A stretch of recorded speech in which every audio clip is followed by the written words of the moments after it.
Hi, you're watching the mainstream. I'm Simran Shiwalkar, your host for today, and today we are presenting an exclusive thought leadership dialogue from the GCC Collective. We have with us a true visionary leader from the GCC space, Mr. Sanjoy Dey. Mr. Dey, thank you once again for joining and agreeing to do this with us. Thank you, Simran. It's my pleasure and privilege to also be joining. Absolutely. And while Mr. Day needs no introduction, his remarkable contribution is well known. I will still take this opportunity to share a few things about him.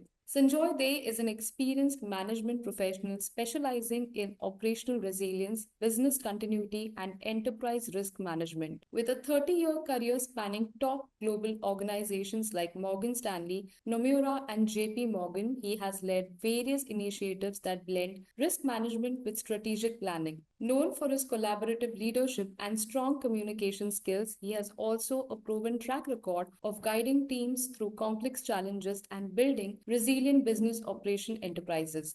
Sanjoy also serves as the Vice President of the Business Continuity Institute's Mumbai city based chapter, contributing to the growth of the resilience community in India. I'm super thrilled to hear his insights and know more about his journey. So, without any further ado, let's begin. Sure, Sanjoy, Simran.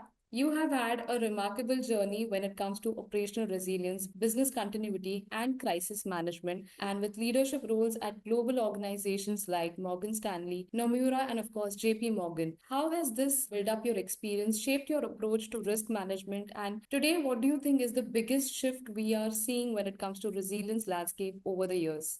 So essentially, I was saying that in our profession, which has really evolved over the last 2 decades or so, I think 9/11 is a landmark date for the profession overall. I mean, it's a landmark for everyone in many ways, but for the profession as well. Because post 9/11, the whole concept, best practices, standards changed for what was then essentially just business continuity planning and just IT disaster recovery backup. So, with the emergence of the best practice guidelines and with the emergence of the ISO standards for overall organization resilience, I mean, it changed from just being a planning function known as business continuity planning or BCP, as it is colloquially called, to emerge through IT disaster recovery, through crisis management, into a more holistic discipline of organizational resilience. So this journey hasn't been easy and it didn't happen overnight. So it went through various phases, it went through various contingencies happening in various parts of the world.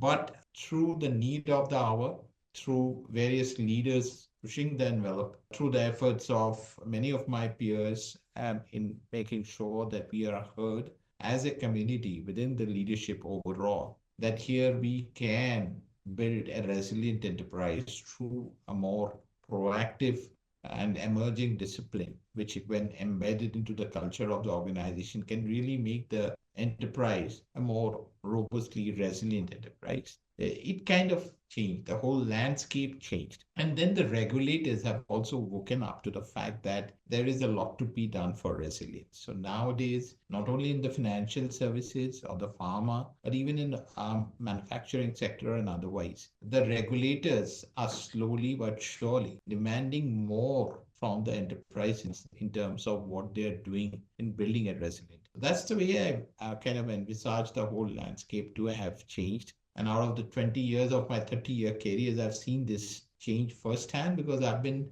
involved in that. Absolutely. And because, like you said, almost now a 3 decade of experience, and along the lines, we are now seeing a rise of global capability centers in India. From your experience and joy, what do you think is driving this growth? And when we talk about India, how can GCCs play a key role when it comes to balancing cost efficiency and at the same time building operational resilience for global organizations? Okay, your question is multi-layered, so let me tackle them one at a time. So the first part is about the whole absolutely brilliant story of India GCCs. I mean, the main driving force behind that success story has obviously been the incredible talent pool that we have at our disposal in this country. I mean, it is a known fact that we are talented, we are trained, certified, we are proven innovators who bring that cutting edge element to our overall service delivery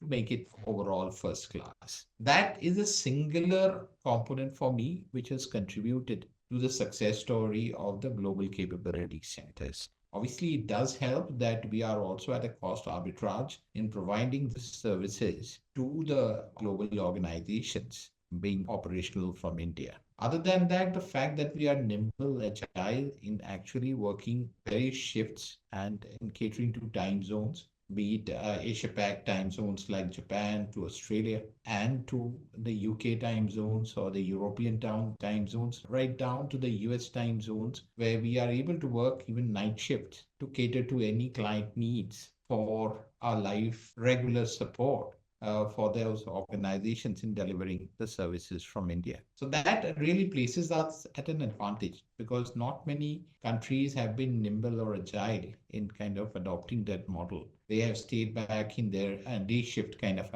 a work or operating landscape, whereas India, very early on in the GCC space, understood the importance to be nimble and agile to adopt a three shift 24 by 5 or 24 by 7 operating model in order to cater to global organizations and their needs. So these few factors together, the talent pool and the cost arbitrage, the agility and the nimbleness, our overall quality of service delivery, our being innovative, our ability to quickly adapt to the changing technologies and the overall knowledge base, the regulations, etc., have really given us the edge, which is now proven. I mean, the fact that we are bearing the fruit of that in a completely explosively expanding number of GCCs in India is because, the pioneers have put in the effort in making it a success story, a proven success story to global leaders and global organizations that yes, we can deliver from India,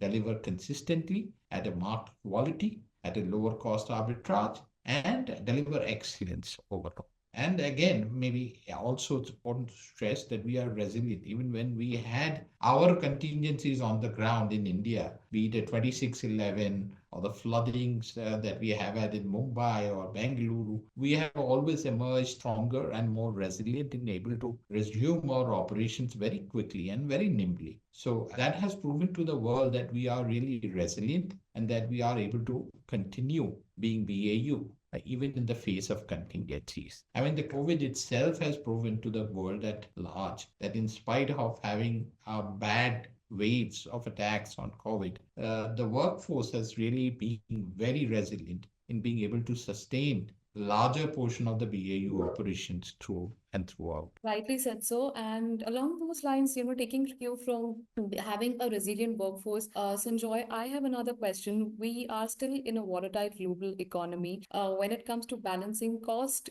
cost cutting pressures arise, cost efficiency arise.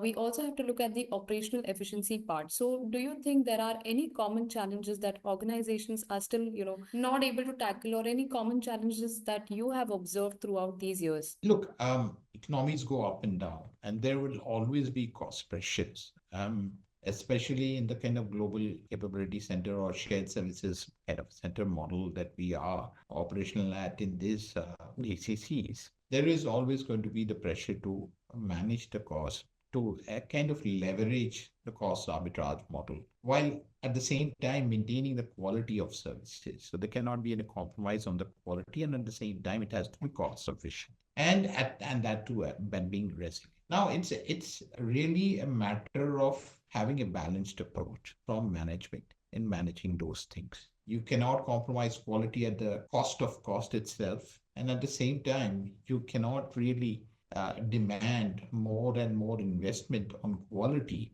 because that will put us to a disadvantage with our own competitors from the region. And then being resilient and building operation resiliency, we have to be nimble, we have to be agile, we have to be smart about it. If you're going to spend a ton of money in just being resilient, there will be pushback from top management. So you have to be innovative, you have to work out solutions which are flexible and which can be easily adopted.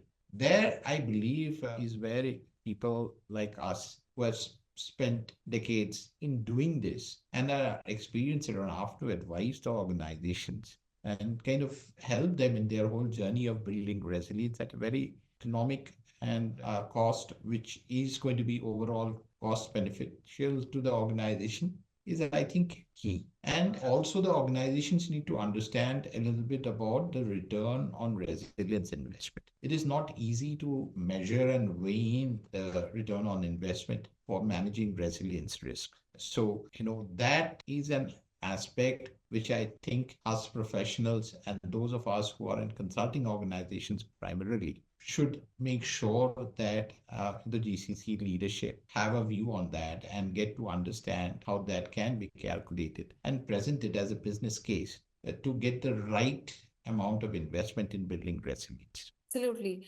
And again, Sanjoy, coming back to, the technology, how the way technological landscape in India and global is changing. Today we have AI, cloud, and even automation taking the center stage. Tech has become the heart of how GCCs operate these days. So how do you think these technologies are transforming the way the operation, the entire operational efficiency is being worked upon? And what is your take on this? My take is, look, we are all aware of how the operating landscape is getting impacted because of rapid technology changes. There is also the risk of climate change. There is also the risk of geopolitical situations emerging.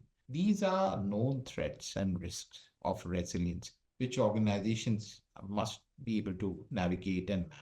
With regard to your technology changes, I think we are at an advantage in India, GCCs, because as I again say, our talent pool is absolutely brilliant. We have a steady stream of techies and engineers who come up through the ranks, through the engineering institutes that we have in the country, with knowledge, know-how, in skills which are even niche domain. So we are able to quickly use them and utilize them in kind of building up our own capabilities towards technology. Look, some of the GCCs earlier on used to be just technology development centers, and then came the knowledge base. And so it moved from just being a technology center to then emerging as a full-scale GCC across other domains as well. So essentially, with a steady stream of supply of technologists, techies who are well trained with the knowledge, know-how for the cutting edge technologies that are emerging technologies, I think we are actually at an advantage across the world in managing that, and that too with the quality and also at a cost arbitrage from the India GCC itself. As I was saying, some of the early GCCs started off as purely technology development centers before emerging more as, back office and middle office support for other domains, including finance and otherwise operations and so on. So the journey really started with technology. So it has always been at the forefront of the GCCs rendering services from India. And I think with the technological landscape changing, we are at an advantage in being able to adapt very quickly and nimbly to that, change. We can really quickly upskill ourselves, retrain our existing staff, and also have a steady stream of newbies coming in who are absolutely at the top of the pile in terms of these emerging technologies. That is how we are able to manage this and even build up centers of excellence from India with for the particular technology emerging technologies like AI, RPA, which is automation, as well as cloud-based solutions from India. To the extent that we are actually providing architecture-based tech solutions from India, no longer just providing level one support in itself. So that is how I think we are postured, and we must build on these capabilities. There is absolutely no way that we can be lax about it. Because as I said, everything is changing around us at a very rapid pace. And we have to make sure that we are able to scale up and meet the requirements and the challenges of that change itself. He said so. Again, Sanjoy, coming back to your experience, your extensive background in risk management, and of course, your leadership in business continuity, what do you think, or how do you see these as key? Are there any key opportunities for GCCs in India now that we are living in an interconnected world? How do you see GCCs continue to evolve and take more on critical global roles? Yeah, again, taking a leaf out of what I've already kind of covered earlier in trying to answer your earlier queries. I think there is a tremendous scope also to provide center of excellences in risk management, risk and resilience management from India. Because we again have a steady supply of talent pool available who are trained and certified and certified through global institutes, not anything local per se. So we really are measuring up to whatever is the qualification criteria for enterprise risk and resilience management globally. Now, that talent being pool being available in the country who can render absolute top-notch quality services, and that too at a cost arbitrage model from India in itself. Organizations, the GCC organizations must wake up to that and actually try and see if we can build centers of excellence in these two disciplines of enterprise risk management and enterprise resilience from India global capability centers. Many have already started doing that. Some of the financial bigwigs here in India, GCCs, have already started the journey of expanding centers of excellence in enterprise risk and resilience. Those success stories are probably a model for others to follow. Even the mid-sized ones can probably build on that. And not just the technology lab or the innovation lab centers of excellence, but also enterprise risk and resilience. And we can cover that globally because, again, we are at an advantage being operational 24 by 5 or 24 by 7. Gives us that ability to monitor any threat and risk which are manifesting at any point of time at any corner in the world, and therefore able to advise the organization and also manage on behalf of the organization to take care of any such risk and threats as manifesting. Fantastic. And before we wrap up, Sanjoy, we almost have around 2050 GCCs now in India, a lot of them being based in Bengaluru itself. Apart from the humongous talent pool and the workforce, resilient workforce, as you said, any key top priorities according to you that are, relevant for GCCs in today's day and age? So, look, one of the few things that we need to do is also continue to learn from each other, share knowledge across the GCCs. Make sure we adopt the best practices that is there in one to the other. Also share threat and intel so as not to be in silos. I know there's always the confidentiality clause and the non-disclosure part of it. But in some manner, professionals can definitely get together and share any learnings, key takeaways that they may have faced in managing contingencies. So, having a professional community built up in enterprise resilience and risk is absolutely key. And it should not be just among the professionals. I actually welcome non risk and resilience professionals, particularly in the hierarchies of leadership, to become involved in that. Because enterprise risk and resilience is a top of the house agenda. It's something that is be assigned to the board and to the board minus ones, the top executive itself, as their roles and responsibilities. And India GCC leadership and not just should rely on their global program because ultimately it is their responsibility and they are accountable for managing the resiliency on the ground for the India GCC organizations that they lead, correct? So in that manner, they should also be participative in making sure that they are part of the overall risk and resilience management community and that they understand and leverage whatever is ongoing as knowledge sharing, as building up capabilities to extract and get the best out of that to implement in their organizations. Sanjoy, thank you so much for being so comprehensive and elaborative through this session. I'm sure our audience has a lot to take away from this session itself. So, thank you once again for being a part of the series and joining us today. But while we conclude this session, I definitely look forward to connecting back with you again. Absolutely. It's a pleasure, Simran, to be answering your queries. And I look forward to much more interactions in the future as well. Absolutely. Absolutely. Thank you. Thank you.